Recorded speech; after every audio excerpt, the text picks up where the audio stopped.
जय हिंद, जय भारत। एक बार फिर से स्वागत करता हूं मैं आप सभी का आपके अपने चैनल लोन हेल्प इंडिया में। और एक बार फिर से बात करेंगे सबसे महत्वपूर्ण टॉपिक के बारे में।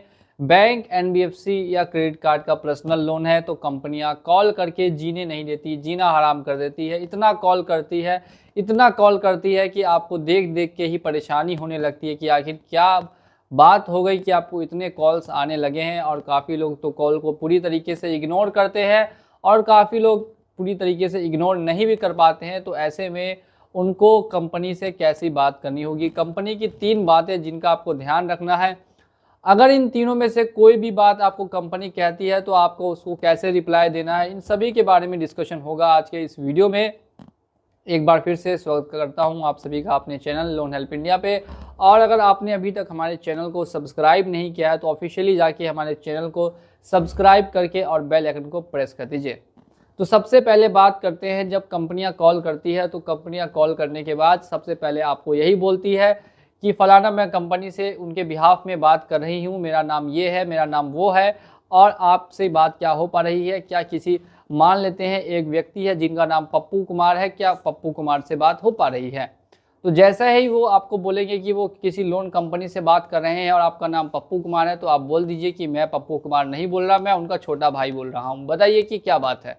जैसे ही आप ऐसा बोलेंगे, सामने से कंपनी का जवाब आपको ये आएगा कि आपके बड़े भाई ने लोन लिया था ऐसे फलाना ढिना का। तो आप ऐसे में क्या बोलेंगे वो ध्यान से सुनते रहिए। सबसे पहला तो है कि कंपनी जो है वो बहुत ज़्यादा प्रेशर बनाने की कोशिश करती है आपके ऊपर में और आपको डराने की कोशिश करती है। सबसे पहला वो ये आपको ये बताएगी कि आप कहीं से भी इंतज़ाम करके दे दें, आप अपने रिश्तेदारों से, दोस्तों से, फ्रेंड्स से, फैमिली से कहीं पे भी इंतज़ाम करें, लेकिन पैसा भरे। मतलब अगर आपके पास पैसे नहीं है, आप जैसे ही उनको बोलेंगे कि आपके पास पैसे नहीं है, आप अभी पैसे नहीं दे सकते, सबसे पहला आंसर उनका यही होगा कि आप अपने दोस्तों से, रिश्तेदारों से, फैमिली से, फ्रेंड से आप पैसे ले और पैसे लेके भर दें। तो ऐसे में आपको सिंपल और सीधा जवाब ये देना है कि अगर ऐसी बात है तो आप ही हमारे रिश्तेदार बन जाइए और मेरा पैसा दे दीजिए। मेरे पास कोई रिश्तेदार नहीं, कोई फैमिली नहीं है, तो आप बन जाइए और आप बन के हमें पैसा दे दीजिए। डायरेक्टली यही आपको जवाब ये देना है कि देखिए, प्रॉब्लम सबके साथ आती है, प्रॉब्लम आज मेरे साथ है, कल हो सकता है कि प्रॉब्लम आपके साथ भी क्रिएट हो। तो प्रॉब्लम ऐसा नहीं है कि बस और बस मेरे साथ है, ये बहुत सारे लोगों के साथ है और आपके साथ भी कल हो के आ सकती है। इसलिए ध्यान दीजिएगा, आप मुझे जो कॉल करके बार बार परेशान कर रहे हैं, इससे आपका ही नुकसान होने वाला है। अब ऐसे में फिर कंपनी आपको बार बार फिर दोबारा से प्रेशर बनाएगी, ठीक है आज नहीं दे रहे हैं लेकिन आप डेट बता दीजिए कि किस डेट पे पैसा देंगे। तो बताइए कि पैसा देने की डेट नहीं होती है, कल होगा कि नहीं होगा वो किसी को नहीं पता। अगर आप इसकी गारंटी ले सकते हैं कि कल होगा, परसों होगा कि नहीं होगा, तो इसकी किसी को पता ही नहीं कि फ्यूचर में क्या होने वाला है और फ्यूचर में प्रेडिक्शन कर पाना नामुमकिन है। तो मैं कैसे आपको एक डेट दे दूं और बता दूं कि पैसा मैं आपको दे पाऊंगा, वो भी फ्यूचर में। जब आज का और कल का पता नहीं है तो परसों का और भी ज़्यादा पता नहीं होगा। तो मुझे थोड़ा सा समय दीजिए, मैं अपनी स्थिति में सुधार कर रहा हूँ और जल्द ही जैसे ही सुधार करूँगा वैसे ही पैसा देने की कोशिश भी करूँगा। दूसरा ये यहाँ पे आपको आंसर करना है। लेकिन जब आपको कहा जाएगा कि आपको लीगल एक्शन आपके ऊपर होगा, आपके साथ ये होगा, लीगल डिपार्टमेंट के लोग कनेक्ट करेंगे, लीगल एक्शन होगा, आपके घर पे आपकी बेइज्जती होगी, इधर उधर फलाना ढिना का, ऐसा भी आपको बार बार कहा जाता है कि ये सब कुछ आपके साथ होगा। आपके कॉन्टैक्ट पे भी कॉल जाएंगे, आपकी बेइज्जती करवाएंगे, दिस डैट करवाएंगे। अगर ऐसा कुछ भी कहते हैं तो आप बोल दीजिएगा कि अगर ऐसा कुछ भी कहेंगे तो मैं फिर गायब हो जाऊँगा।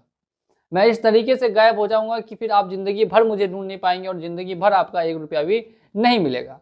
डायरेक्टली इनको यही आंसर करना है कि अगर आप ऐसा कोई भी हरकत करते हैं तो मैं पूरी तरीके से गायब हो जाऊंगा। अगर आपको लीगल एक्शन लेना है तो आइए मुझे उठा के जेल में ये डाल दीजिए, कोई दिक्कत नहीं है, मुझे डाल दीजिए जेल में।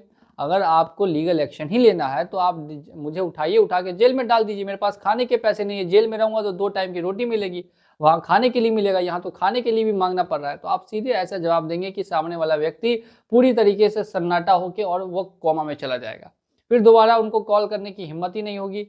फिर तीसरी चीज़, अगर वो आपको बार बार कॉल करके बोले कि आप अपना एड्रेस कंफर्म करें कि आप कहाँ पे हैं, हमारे रिकवरी एजेंट्स आना चाहते हैं, या आप अपना एड्रेस नहीं दे रहे तो कम से कम आप हमसे मिलने ही आ जाइए, तो आप बोल दीजिए कि मैं इंडिया में नहीं हूँ, मैं अभी इंडिया से बाहर नेपाल आ चुका हूँ। डायरेक्टली उनको यही बोल दीजिए कि आप इंडिया में है ही नहीं, आप इंडिया से बाहर नेपाल आ चुके हैं, और अगर उनको मिलने आना है तो वो नेपाल में मिलने आए। ऐसा जवाब देना इम्पॉर्टेंट है। अगर आप ऐसे जवाब नहीं देंगे तो वो आपको इतना ज़्यादा दबाएंगे, इतना प्रेशर बिल्ड करेंगे कि आप खा नहीं पाएंगे, आप पी नहीं पाएंगे, आप सो नहीं पाएंगे, आप जाग नहीं पाएंगे। तो जवाब देने की भी कला होती है, जवाब देना आपको सीखना पड़ेगा। अगर आप आज जवाब देना नहीं सीखते हैं तो कल फिर और ज़्यादा प्रेशर आपके ऊपर बिल्ड किया जाएगा। मेनली कंपनियां इस चीज़ पे काम करती है, जब उनको ट्रेनिंग दी जाती है रिकवरी को, तो बताया जाता है कि देखो कि सामने वाला व्यक्ति कितना घबरा रहा है, कितना डर रहा है। जैसे ही उनको पता चलेगा कि आप घबरा रहे हैं, आप डर रहे हैं, वैसे ही वो उन चीज़ का फ़ायदा उठा के आपको और ज़्यादा डराएंगे और ज़्यादा आपको घबराने की कोशिश करेंगे। तो हमेशा याद रखिएगा, रिकवरी का जो प्रोसेस है वो पूरा डर का प्रोसेस है। आप जितना उनसे डरेंगे और जितना उनको सबल होकर जवाब देंगे, एकदम आपको शांत भाषा में बात करनी है, बिल्कुल भी ऊंची आवाज़ में बात नहीं करनी। वो अगर गाली दे रहे हैं, जो कर रहे हैं उनको करने दीजिए, आप एकदम सबल होकर बात करेंगे। अगर वो बार बार ऐसा करते हैं तो आप सीधे सीधे उनको मना कर दीजिए कि इस नाम के व्यक्ति को मैं पहचानता नहीं हूँ, ये कौन है, नहीं है, मुझे नहीं पता, और आप मुझे बार बार कॉल ना करें। अगर ज़्यादा परेशानी होती है तो सीधे एक ही जवाब दें कि मैं इस नाम के किसी व्यक्ति को पहचानता ही नहीं हूँ, मैं कोई और कुमार बोल रहा हूँ। वो आपको बोलते हैं पप्पू कुमार बोल रहे हैं तो आप बोल दीजिए मैं संतोष कुमार बोल रहा हूँ। अब बताइए क्या कीजिएगा। वो बोलेंगे आप राजस्थान से बोल रहे हैं, आप बोल दीजिए नहीं मैं यूपी से बोल रहा हूँ। अब बताइए क्या कीजिएगा। उनको क्या पता कि आप कौन है नहीं है, वो तो आपको जानते नहीं है, वो तो सिर्फ सीधे कॉल कर दिया आपको आपका नंबर लेकर। उनके पास तो बस डिटेल्स है, वो डिटेल्स जो जो बताए वो बता दीजिए कि इनमें से एक भी चीज़ मुझसे मैच नहीं होती है, ये व्यक्ति मैं नहीं हूँ, आप मुझे बार बार कॉल ना करें। डायरेक्टली ऐसा बोलेंगे, उनको कुछ समझ में नहीं आएगा कि क्या करना है, वो खुद फ़ोन रख देंगे। तो ये सारी ऐसे कुछ तकनीकें हैं जिनसे कि आपका जो प्रेशर है, जिसके चलते आप बार बार मुझे बताते हैं कि देखिए सर बार बार कॉल आ रही है, ये हो रही है, वो हो रही है। तो ये सब चीज़ें आपको समझ में आनी चाहिए धीरे धीरे करके, कि आप एक्सपीरियंस से सीखते रहे और कुछ समय तक इग्नोर करते रहें। कुछ समय जब कंप्लीट होता है तो उस समय के बाद आप फिर अगर पेमेंट करना चाहते हैं तो पेमेंट करके लोन को क्लोज करें। पेमेंट करने के भी अलग अलग तरीके होते हैं, उसमें मैंने कई तरीकों के बारे में कई वीडियोज़ में बात की है। अगर आपने वीडियोस नहीं देखे हैं तो आप जाके वीडियोस को चेकआउट करें, आपको काफ़ी अच्छी इन्फॉर्मेशन उसमें देखने के लिए मिलेगी। इसी के साथ चलिए चलता हूँ आज के इस वीडियो में और मिलूंगा अगले वीडियो में बहुत ही जल्द। जय हिंद, जय भारत।